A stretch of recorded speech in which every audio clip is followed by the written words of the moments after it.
खाते हैं, सफल बच्चे हो जाते हैं, सफल होते हैं, हम सबसे सीखते हैं। देखिए जो बच्चा आप लोगों, आप तो सिर्फ सफल से सीखना चाहोगे, लेकिन हम टीचर हैं, हम सफल से भी सीखते हैं, हम असफल से भी सीखते हैं। तो हमने बेटा ये सफलता के 5 मंत्र मैंने बनाए हैं कि उन बच्चों में क्या कॉमन था, वो भी शायद इतना बेहतर नहीं बता पाएंगे जितना मैं आपको बताऊंगा, ठीक है। ये मैंने उन सब से निचोड़ निकाला है। तो हर बच्चा कोई भी हो, एकांत की स्टडी जरूरी है, चाहे तो वो लाइब्रेरी में करो, चाहे वो घर के कोने में करो, लेकिन जब भी स्टडी करो एकांत में करो, ग्रुप में मत करना, याद रखना।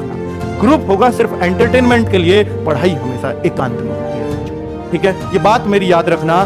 दूसरा मंत्र है बच्चों, ऑनलाइन पढ़ाई व सेल्फ स्टडी दोनों का तालमेल बहुत जरूरी है, क्योंकि अगर सिर्फ हम ऑनलाइन में फंस कर रह गए और लगातार हम 8-8, 10-10 घंटे, 11-11 घंटे सिर्फ मोबाइल पर देख रहे हैं, तो बेटा सिलेक्शन नहीं होगा।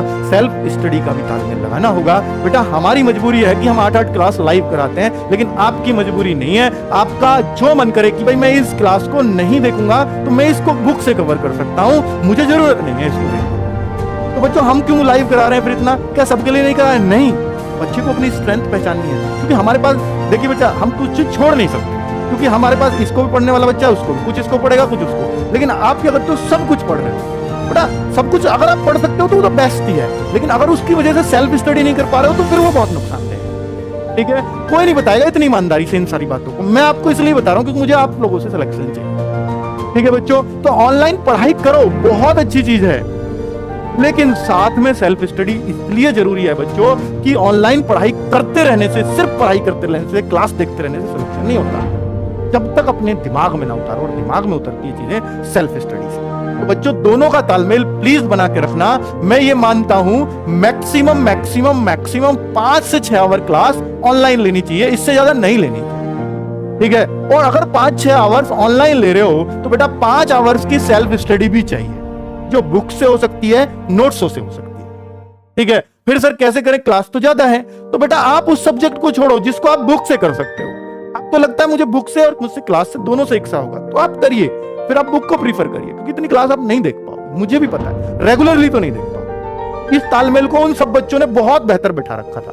सब में ये बात कॉमन थी बच्चों कि सबका ऑनलाइन पढ़ाई फिक्स, इतनी क्लास करनी है, और सबका सेल्फ स्टडी फिक्स कि इन क्लास के बाद मुझे ये प्रैक्टिस करनी है, ठीक है बच्चों। आगे बात करता हूं बेटा मॉक टेस्ट।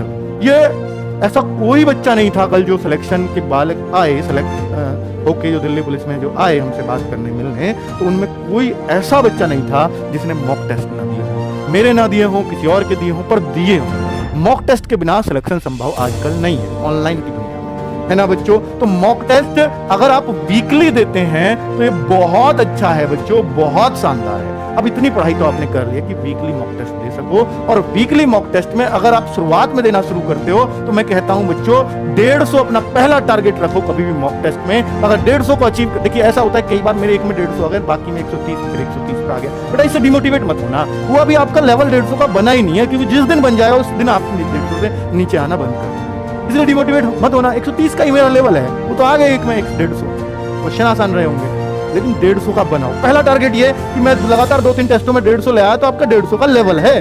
फिर बेटा अगला टारगेट 180 को अचीव करेंगे हम, या 180 लेके आएंगे। बेटा बहुत टाइम ऐसा होगा कि आपका 1-1, 2-2 ही बढ़ रहा है, या 1-1, 2-2 घट भी गया, उससे घबराना मत कभी, क्योंकि नंबर हमेशा छलांग मारते हैं। क्या जो आपके मार्क्स है ना, वो कभी भी ऐसे नहीं बढ़ते 1 बढ़ा है, 2 बढ़ा है, कभी 3 बढ़े हैं, वो छलांग मारते हैं बच्चों। हो सकता है 150, 155 बहुत दिन से चल रहे हैं, फिर बच्चों अचानक से ऐसा उछाल आएगा, हो सकता है 170, 75, 180 तक आप स्टेबल कर जाओ, ठीक है, क्योंकि आप अपनी गलतियों से बहुत सीखते हो। पता है क्यों होता है वो? क्योंकि आप 150 जब ला रहे हो ना, तो आप आते हुए सवालों को बहुत ज्यादा गलत कर रहे हो, बहुत ज्यादा।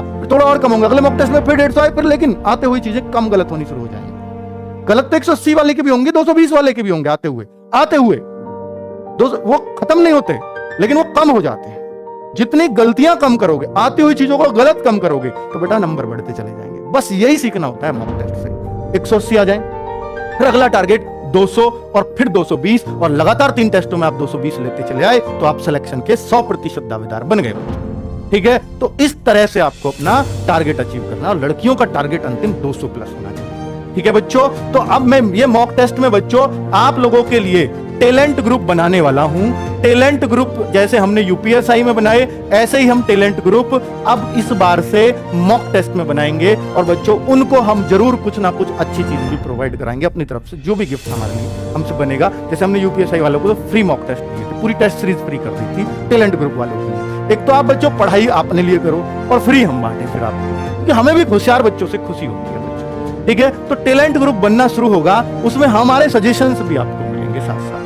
और ये ऐसा नहीं सिर्फ खाकी बैच वाले जो हमसे बैच में पढ़ रहे हैं उनके लिए नहीं, ओपन कंपटीशन चाहता हूं मैं इसको। कोई कहीं भी पढ़ रहा है, टेस्ट दीजिए आके, टैलेंट ग्रुप में शामिल हुई है। सब बच्चों से आपस में भी जानने का मौका मिलेगा ये बच्चा क्या करता है। उसमें हम होशियार बच्चों के कमेंट्स लेते हैं, भाई आप कर क्या रहे हैं, ठीक है। तो लेकिन शामिल वही होगा जिसके अच्छे मौके अच्छे मार्क्स आए। वो कितने पे होगा वो हम तय कर लेंगे अपने आप, ठीक है। तो अभी आपने 150, 180, 140 आ रहे हैं, नहीं अभी आप उस लेवल को सेट करो कि टैलेंट ग्रुप में आप, ठीक है। पहला टारगेट तो यही होना चाहिए, मोटिवेशन है बस।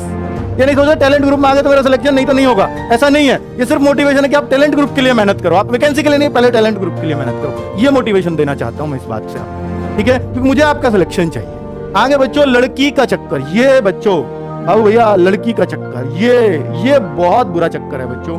और ये जो बच गया बेटा, इन 5 मंत्र में, सिलेक्शन के मंत्रों में ये सब कुछ निकल के आया है। क्योंकि आपने देखा होगा अक्सर कमेंट्स में कि बच्चे लोग, किसी लड़की ने कमेंट कर दिया ना, तो उसका भैया उसके हाय पूजा, हाय बबीता, हाय सीमा, हाय रीना। लेकिन अगर कोई पप्पू, कोई मतलब कोई और राहुल, कोई पंकज ऐसे कमेंट कर रहा तो उस पर नहीं होता हाय पंकज, हाय राहुल, नहीं, ये होता है लड़कियों का कमेंट है। तो निश्चित तौर पर आप करते हो इसलिए आपको हंसी आ रही है, जो हंस रहा है सब करते हैं, ये निश्चित तौर पर बात है, ठीक है बच्चों। तो ये चीज किसी में नहीं थी उनमें। अब किसी में हो भी चलो मन चला, मैंने मान लिया, लेकिन उसने अपनी पढ़ाई से नहीं हटने दिया, ध्यान इस पर रहा।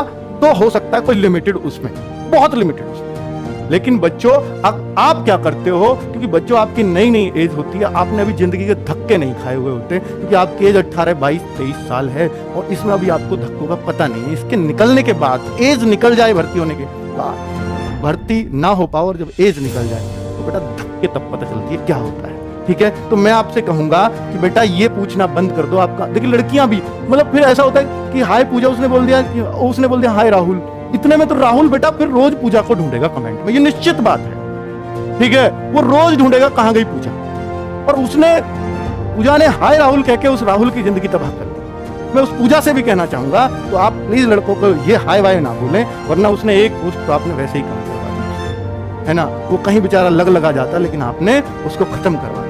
तो बच्चों ये मैं निश्चित तौर पे कह रहा हूं कि ये चीजें ना आपको खत्म ही करनी पड़ेंगी, तभी सिलेक्शन होगा। क्योंकि अगर हाय के बाद अगर हाय जवाब आ जाता है ना, तो अगला पॉइंट ये होगा, हम भी लाइव कमेंट पढ़ते हैं कि आप कहां से हो। अगला ये होता है, अगर पूजा ने हाय राहुल बोल दिया तो राहुल का अगला सबका कॉमन है कि पूजा आप कहां से हो। उसने बता दिया कि मैं गाजियाबाद से हूं, अच्छा आप किसकी तैयारी कर रहे हो? अरे यार यूपी पुलिस की क्लास देख रही है, वो आईएएस की तैयारी थोड़ी ना कर रही है भाई, मतलब ये बात चलाने की बात है, ठीक है। और क्या क्या पढ़ रही हो?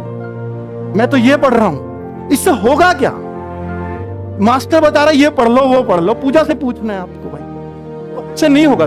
इन बातों को बेटा सीरियस लो, बहुत मन से कह रहा हूं इन सारी बातों को। लेकिन आपको ये चीजें नहीं आती है समझ में, ये तब आती है जब आपका वो भर्ती निकल जाती है। जब आप सोचते होगे कि जो 49,000 में और 41,000 में भर्ती नहीं हुआ, 90,000 कांस्टेबल एक साथ निकाले, उनमें भर्ती नहीं हुआ, तो सोचता होगा ना कि मेरी ये कमियां रही थी, मैं करता था ये चीजें।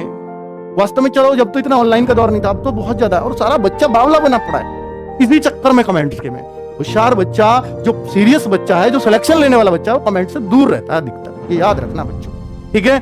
डेडिकेशन ये तो अद्भुत मिलता है सिलेक्शन वाले बच्चों में, डेडिकेशन तो अद्भुत मिलेगा। चाहे कितना भी हाय पूजा, हाय सरिता, हाय राहुल कुछ भी हो जाए, वो अपने लक्ष्य से नहीं भटकता। उसको हमेशा याद रहेगा कि भैया पहले यूपी पुलिस से बाद में होती रहेगी, देखी जाएगी, ये तो बस ऐसे ही पूछ लिया मैंने। बेटा वो जो चीज है ना, वो डेडिकेशन नहीं छूटना चाहिए किसी भी परिस्थिति में। भर्ती लेट होती है तो हो जाए, मुझे अपनी सीट लेनी है, मैं पढ़ता रहूंगा। कोई भटकाने वाली आए या कोई भटकाने वाला है, कोई दिक्कत नहीं, भटक लूंगा पर पहले